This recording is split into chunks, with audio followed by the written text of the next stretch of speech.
এখন সকালবেলা স্নান টান সব সারা হয়ে গেছে, স্নান করে এসেছি পুজো করতে। আর এই দেখো বিস্কুটটা শেষ হয়ে গিয়েছিল, তো মা বিস্কুট আনলো, তাই এই ডিবাটাতে ঢেলে নিলাম। আর ধূপও শেষ হয়ে গেছিলো, তাই মা ধূপ এনেছে।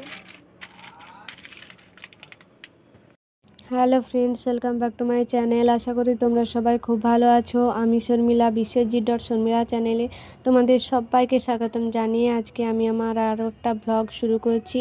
তোমরা দেখতে থাকো, আই হোপ তোমাদের ভালো লাগবে। কিন্তু আজকে আমার দিনটা আমার ক্ষেত্রে আজকে দিনটা হচ্ছে খুবই খারাপ একটা দিন, কেননা তোমাদের দাদাভাই আজ চলে যাচ্ছে আমাদের সবাইকে ছেড়ে।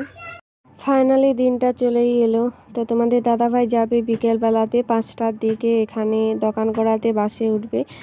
আর তারপরেও চলে যাবে, তো আর কখনো দেখা হবে না প্রায় 1-1.5 বছর। তো আমি কি করে থাকবো সেটা আমি নিজেও বুঝতে পারছি না, কারণ কখনো আমরা দুজনকে ছেড়ে থাকিনি। হ্যাঁ থেকেছি, হয়তো বাপের বাড়ি গিয়েছি, ও হয়তো একটা দিন বাড়িতে রয়েছে, আমি বাবার বাড়িতে। তো এই রকমই হয়েছে। তো এর এত দূরত্ব তো কখনো আমাদের মধ্যে ছিল না। তো তাই আমার ভীষণ কষ্ট হচ্ছে ভেবেই। তো ও বাড়ির সব কাজ সেরে দিয়ে যাবে যাওয়ার আগে। তো খুব মিস করব ওকে। তো আমার তো ভীষণ কষ্ট হচ্ছে, তাও ওর সামনে আমাকে কষ্ট চেপে কাজ করতে হচ্ছে। তো চলো দেখতে থাকো পুরো ব্লগটা, আই হোপ তোমাদের ভালো লাগবে।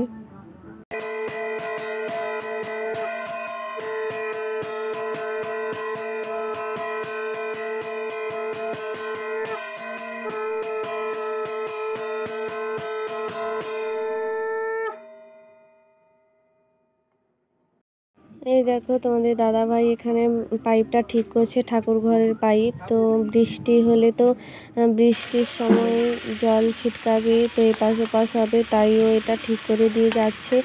আর বাড়িতে তো আমি, দিদিমা, মা, এই 3জনই মেয়ে মানুষ, আর আমার ছেলে তো ভীষণ ছোট, কিছু করতে পারবে না, তাই ওর নিজেই করে দিয়ে গেল। আর এখন করছি আমাদের বাড়িতে মাংস। তো ও চলে যাবে, তাই আজকে মাংসটা রান্না করে দিচ্ছি।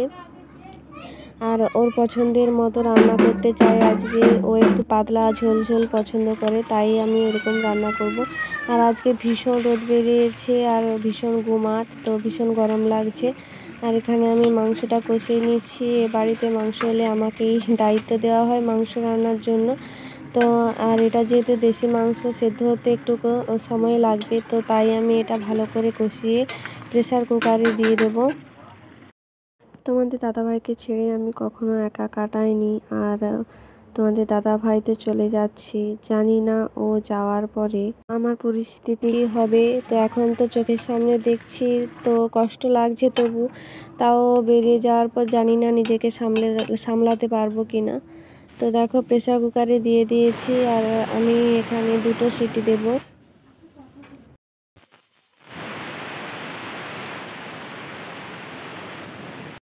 ঝোলটা একদম পাতলা করেছি, ওর পাতলা ঝোল ভীষণ পছন্দের, তাই আজকে ওর পছন্দের মতো করলাম। ও চলে যাবে তাই। আর আমি, তোমাদের দাদাভাই এখানে খাচ্ছি, মা আর দিদি বাইরে খাচ্ছে। তো খাওয়া দাওয়া করে এখন আমরা খাচ্ছি আম। আর তোমাদের দাদাভাইকে লাস্টবারের মতো তোমাদের একটু দেখিয়ে দিচ্ছি ভালো করে। তো তুমি কিছু বলো লাস্টবারের মতো, এই ভিডিওতে তো থাকবে না। ফ্রেন্ডস, আমি কাজের জন্য বাইরে চলে যাচ্ছি। তো তোমাদের দিদিভাই কন্টিনিউ ভিডিও দিতে থাকবে, তোমরা দেখো আর তোমার দিদিভাইকে সাপোর্ট করো, ঠিক আছে? পাশে থেকো, সবাই সুস্থ থেকো এবং ভালো থেকো। আর সত্যি কথা বলতে তোমাদের দিদিভাই অনেক কষ্ট করে, পরিশ্রমও করে ভিডিও বানানোর পিছনে। তো তোমরা সবাই পাশে থেকো, এটুকুই তোমাদের কাছে আবেদন রাখছি। আমি যেহেতু থাকছি না, পরবর্তী ভিডিওগুলোতে আমাকেও আর তোমরা দেখতে পাবে না, হয়তো তোমাদের দিদিভাই একাই করবে সব কিছু। তোমরা একটু সাপোর্ট করো না। তো যেহেতু ট্রেনে যাবে, তাই ওকে কিছু ফল দিয়ে দিচ্ছি। এখানে আম, শসা, জামরুল আর লিচু আছে, ও ট্রেনে বসে বসে খাবে। আর ওখানে আমি ময়দাও থেসে দিয়েছি, মা বেলছে, আর আমি ভাজাও শুরু করে দিয়েছি। তো ওকে একটু প্যাক করে দেব, ও ট্রেনে বসে বসে খাবে। তো ফাইনালি তোমাদের দাদাভাই চলে যাচ্ছে, রেডি হয়ে গেছে। আর এই দেখো ব্যাগ।